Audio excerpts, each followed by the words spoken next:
everyone, I'm Melissa here and welcome to your Melissa Moment.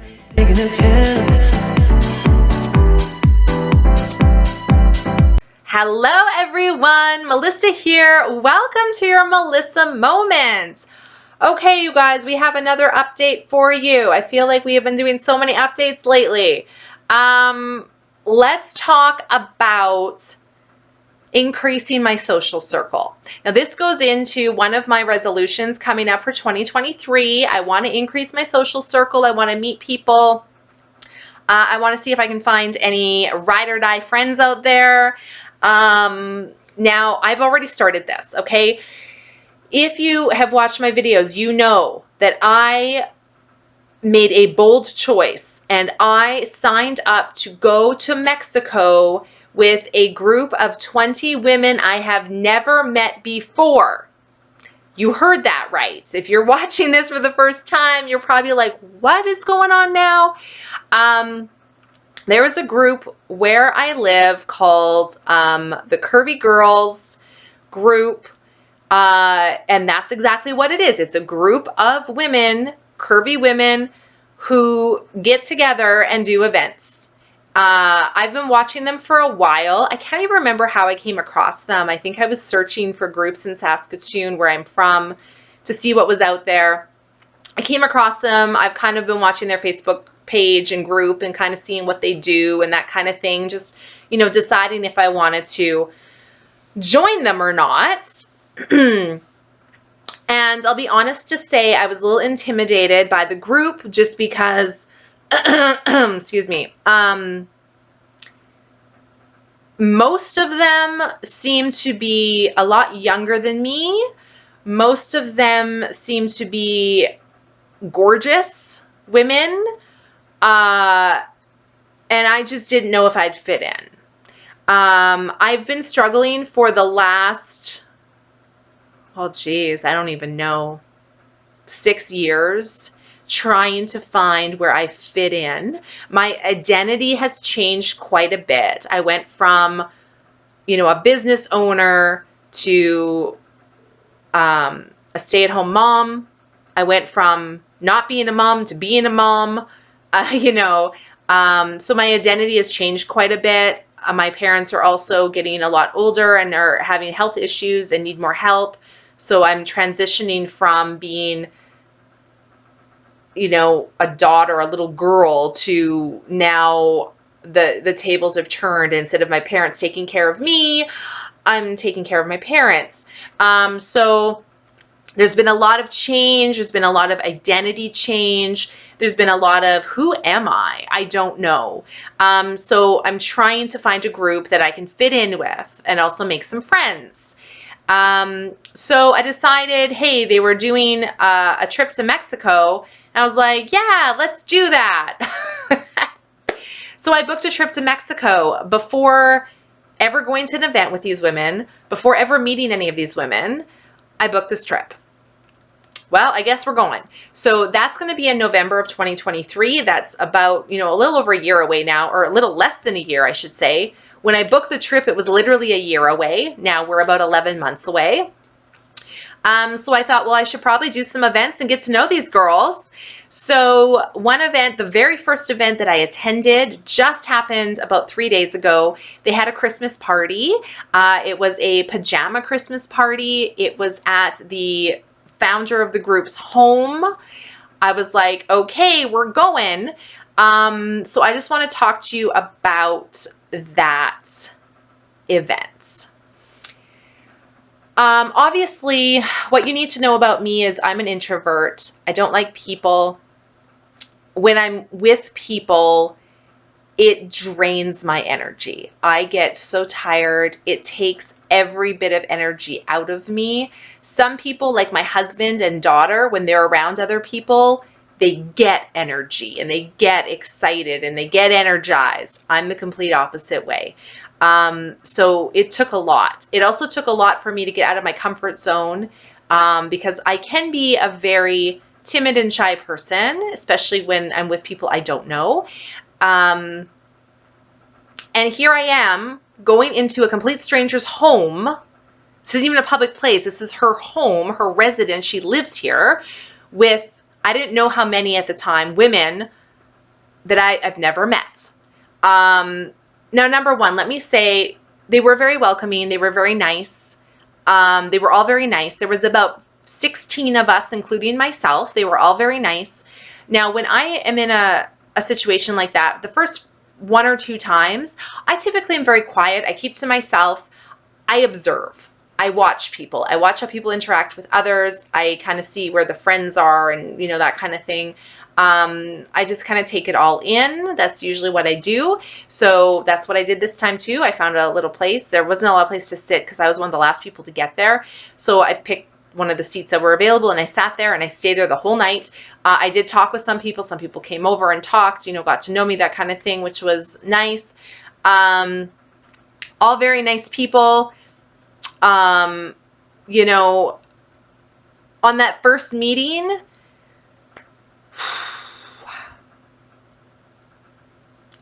I don't know if I fit in.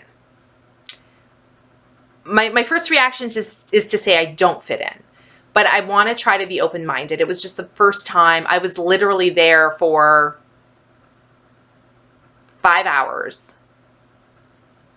So I'm trying to be open-minded. I don't think that was enough time to really give it a fair go. Yeah, I don't know. Like I said, a lot of them were younger than me. So just based on that alone, I feel like I didn't have a lot in common. Now, some background, just my life, typically my friends, for the most part, they're usually older than me. I usually feel like I connect more with older people. I feel like I'm a really old soul.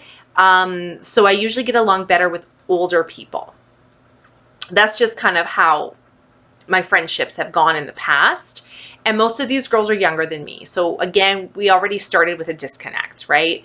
I feel like they were either a lot younger than me or a lot older than me, but older to the point where we didn't have anything in common either.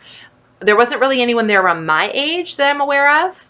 So I don't know. I had a good time. Like, it was comfortable. They were welcoming. They were nice. I don't know. I don't really know what I was expecting, to be honest with you. There was only, I think, 3 girls there who were going on this Mexico trip.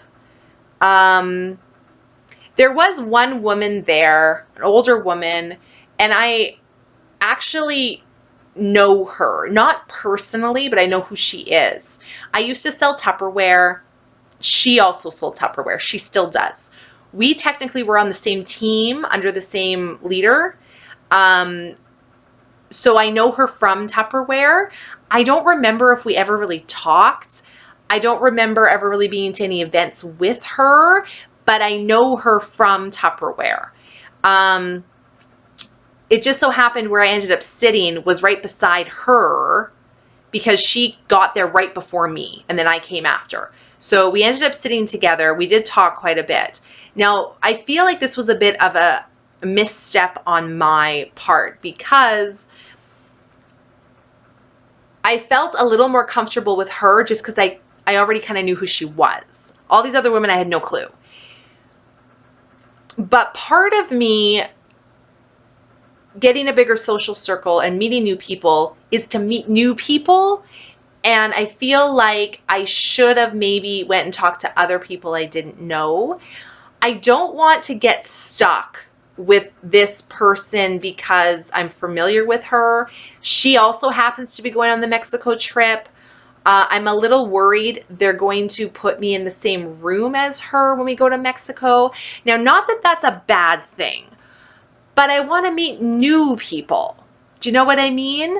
I had a great time when I did Tupperware, but I'm not doing it anymore. And her and I never really connected through Tupperware before. So I feel like there isn't really going to be a strong friendship or connection there. So I want to find someone where I have a strong friendship or connection with. And I also want to push myself out of a comfort zone. I feel like she's easy. She's comfortable. I don't want that. I want to be a little harder. You know what I mean? So I'm hoping that I can get over my nerves and my fears, and at the next event, talk to other people a little bit more. Now, like I said, this trip is in November. There was only about 15 people there other than me. So 15 people there. 3 of them were going to Mexico. So the Tupperware girl, the host or the hostess, and one other girl who I didn't get a chance to talk to. That's all that was going to Mexico that was there. There is like over 700 women part of this curvy group. Now, out of that 700 women, I don't know how many of them are actually active in the group or actually go to events, because they try to have, I don't know, 3-4 events a month, maybe only 2 or 3, I don't know.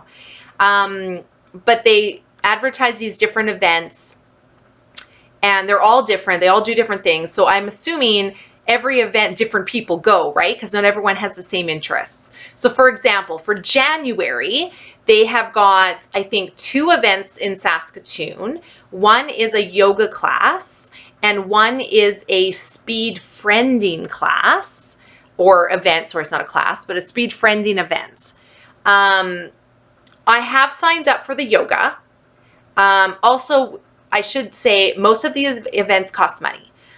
One of my other resolutions for 2023 is to not spend money. So I think what I'm going to do is, in order to make an effort, I am going to commit myself to 1 event a month with the Curvy Girls, just because I want to meet more people and learn more about them before I go to Mexico with them in November. So I had to decide between the yoga and the speed friending. They both excited me. I was excited about both. According to the schedules, I probably could do both. My husband, on the speed friending, he is in Toronto until like the day before, and it's January. So there was a part of me that's like, ooh, what if something happens with this flight or weather and I can't go, because you got to pay for these in advance and you can't get refunded. So I opted to do the yoga, also because I feel the yoga fits in more with my one resolution of focusing on my health. So I decided to do the yoga for January. I signed up for that. I'm still, if we get closer to the speed friending date and there's still tickets available, I might do it as well. We'll see how it goes. The speed friending scares me because it completely pushes me out of my comfort zone. But I think that's part of what I'm trying to do. So because it scares me, I feel like I probably should do it, if I'm being honest. We'll see. I've watched before, like, speed dating on like reality shows and stuff, and it always looked fun to me. And I was always like, I want to do that, but obviously I'm married, so I'm not going to do speed dating. But then I saw this speed friending, and I'm like, oh, that's interesting. So, but it scares me because you're talking to people one-on-one, and at the end, if it's anything like speed dating, you write down the names of who you'd like to talk to again, that maybe, hey, maybe there's a friendship here. And then if you match with someone, they let you know, right? So part of that also scares me too, because number one, what if there's nobody I want to talk to ever again? Because don't forget, I hate people. So that's a big possibility. Or even worse, what if number 2, I write down a name or 2 of people I'd like to talk to again, and they don't want to talk to me again. And then there's that rejection of, no, they didn't like you, right? So it's like, like, I don't know. It sounds like it'd be fun, but it also sounds like it could be emotionally shattering. You know what I mean? So I don't know. I'm on the fence with the speed friending. We'll see what happens. But I'm going to commit myself to at least 1 event. I mean, obviously, as long as the schedule works with, you know, my schedule. But I'm going to do 1 event a month for sure. I'm committing to that. So we'll see what happens. I don't know. I'm trying to be open-minded. I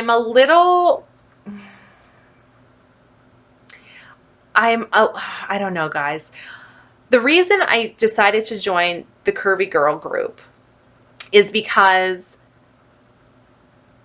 I'm a bigger girl. but I'm on a health journey to not be a bigger girl. Now, what I liked about this group is they're all about women empowering women, being confident, loving who you are, not being bothered by other people and what their thoughts are of you. I really like all of that. I like that philosophy. But I also don't know if that fits in 100% with what my goals are, because as much as I love that philosophy, I'm also trying to lose weight, get healthier, get stronger. And I want to make sure that I am surrounding myself with people who share the same kind of values and mindset and journey as the one I want to go on, so I can have that support and that camaraderie and all that kind of stuff. So I'm not sure if I'm going to fit in great with this group. I don't know. Like, we were all kind of chatting, and there was one woman there. She had some great questions, some really thought-provoking questions. A lot of people, they'll say, hey, I'm blah, blah. What do you do? Right? That's usually the question. And she kind of was like, I don't like asking what you do, because that's not who you are. And I kind of liked that, because I'm like, yeah, you're right. So she was asking a lot of thought-provoking questions, like, hey, if I never met you again, what's the one thing you want me to know about you? I'm like, well, that's a great question, right? I mean, she had some kind of bubblegum questions too, like, oh, what's your favorite color and why? That kind of thing. But she asked the question, what's your favorite part of your body? And there was about, I don't know, 5 of us, I guess, in the little group having this conversation. And everyone was going around saying what their favorite part of their body was. And this is how I know that this health mindset is really sunk in for me. It's taken me years to get here, but it's really sunk in for me, because everyone was going around and everyone's like, oh, I love my eyes. There were 2 people that said, I love my eyes. They're my favorite part of my body. Another one was like, I love my legs. My legs are awesome, right? And they got to me, and I answered honestly, but then I felt, how did I feel? I felt like I said the wrong answer. Because don't forget, most of these girls are larger girls. And I mean, I'm a large girl, but I mean much larger than me. Much larger than me. Which is fine. But my answer started with, I really love my hands and my wrists.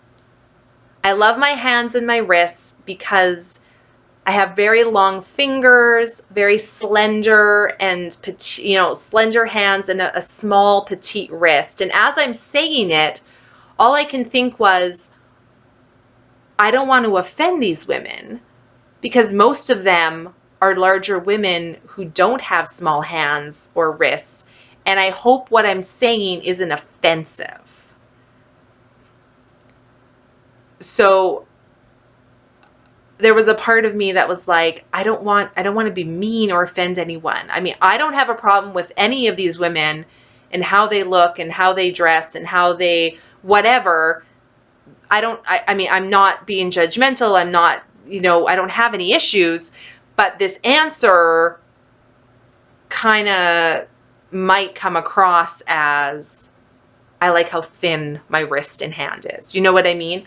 So because they're very much about embracing being big, which again, great.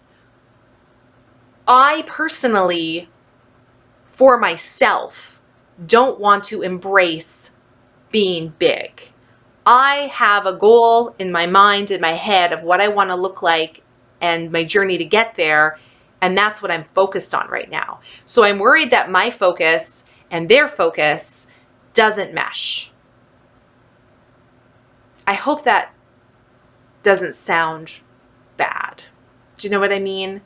So that was my answer. And then I also said, I also really love my traps. I really love my traps because I feel like, you know, they're starting to get a little defined with all my strength training and stuff. And I like how it looks in the mirror when I look there. Like my neck is looking thick. You know what I mean? And I like that. So again, I just don't know if I fit in. I'd like to fit in. I'd like to find a group I fit in with. I just don't know if, I don't know, you guys. But I do know I've booked a trip to Mexico with these women. I'm excited to go. Worst case scenario, if I end up not really fitting in, if I end up where they don't like me, I'm still going to be in Mexico. I've been in Mexico before. I know enough Spanish to get by. I'll still be in a beach. I'll still be able to have my Mai Tais and my pina coladas, and who knows, maybe I'll meet some other people in Mexico. That actually happened. My husband and I, before we had our daughter, we went to Mexico every year. And when I say every year, I think we went like 2 years in a row before we had our daughter. And one year we went to Mexico. We ended up chatting with a couple in the pool, of all places, and they happened to be from the same city we were in, and we actually were on the same flight down and the same flight home, but we didn't know at the time. But they actually became really good friends of ours for a while. We don't talk to them anymore for whatever reason, but it was fun because we actually became friends in Mexico when we were from the same city and we had never met each other before. So it was really interesting. So it does happen. It's happened to us before. So who knows? Maybe I'll meet some other people in the pool in Mexico. Again, it's just pushing me out of my comfort zone. You know what I mean? I'm kind of excited to go on my own. There's a part of me, I mean, I always like traveling with my husband. I always have a great time when I travel with my husband. But I also feel like right now my identity is connected to my husband. Like, you know, even when they asked at this party, hey, what do you do? I don't know what to say anymore. I do a lot, but the things I do, people don't really value as a job. Do you know what I mean? I take care of my elderly parents. Okay, whatever. I take care of my house. Okay, whatever. I take care of my daughter. Okay, whatever. You know, unless you're getting paid for what you do, people don't usually put any value to it. So I didn't have anything to say. Recently, I've been helping my husband a lot with his comedy. He's a comedian, if you didn't know. So I've been doing a lot of advertising for upcoming shows, all that kind of stuff. So I said, well, I'm a talent agent. My husband's a stand-up comedian, right? So again, I went to this party to seek friends and to let them know about me and stuff. But then, of course, as soon as you say that, boom, it's all about my husband. Oh, he's a comedian. Oh, what's his name? Oh, where does he go? Oh, what kind of comedy? You know, and now it's all about my husband. So that was another misstep that I did at this party, because I don't want to talk about my husband. I'm not connected to him in that way. Like, I don't exist because of him. I exist because of me. So I'm really on a journey to try to find out who I am, what I am, all that kind of stuff. And I'm hoping that by going to Mexico by myself, it forces me to step outside my box, to talk to people, to get to know people, to maybe make some friends. We'll see. So yeah, that's how the party went. I mean, it was fine. It wasn't horrible. It wasn't great. I had an okay time. I mean, I don't know. It was fine. You know, another thing, it's not that it's a concern. Well, kind of. I'm a drinker. Now, right now I can't drink because I'm still no alcohol until April because of my surgery. But I'm a drinker. I like to drink. I'm not an alcoholic by any stretch of the imagination, but when I drink, I drink. And this party, I mean, we paid to go to this party. All the food and drinks were included, though, including alcoholic drinks.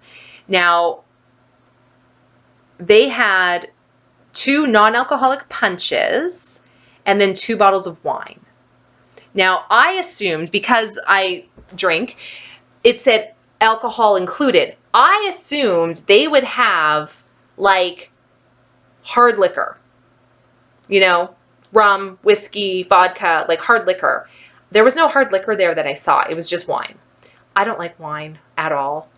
A lot of people do. I don't. I'm a hard liquor girl. Now, I couldn't drink at this party, but I was hopeful that some other people there would be drinking. So I'd be like, hey, you're going to Mexico and you're drinking? Yeah, we're going to be friends, right? And I found out from this party, there was 15 girls there. A lot of them, I shouldn't say a lot of them. There were at least a couple girls there who are in recovery, alcohol and drugs. And they're not going to Mexico. But I thought about it, I'm like, oh crap, what if some of the girls going to Mexico are recovering alcoholics or drug addicts? They won't be drinking. Is it going to bother them if I'm drinking? Because that's one of the top things on my list, is to drink in Mexico. I like drinking for a lot of reasons. Another reason I like drinking is because it helps me relax when I'm around people I don't know. I think I'm a really fun person when I'm drinking. Like, I don't have any walls up. I'm easier to talk to. I just seem to be a lot more fun and that kind of thing. And I'm trying, again, I shouldn't compare, but I'm comparing to when I was in Tupperware and we would go on trips together. It was an awesome time. I have never partied and had so much fun than when I was with the Tupperware girls. It was a blast.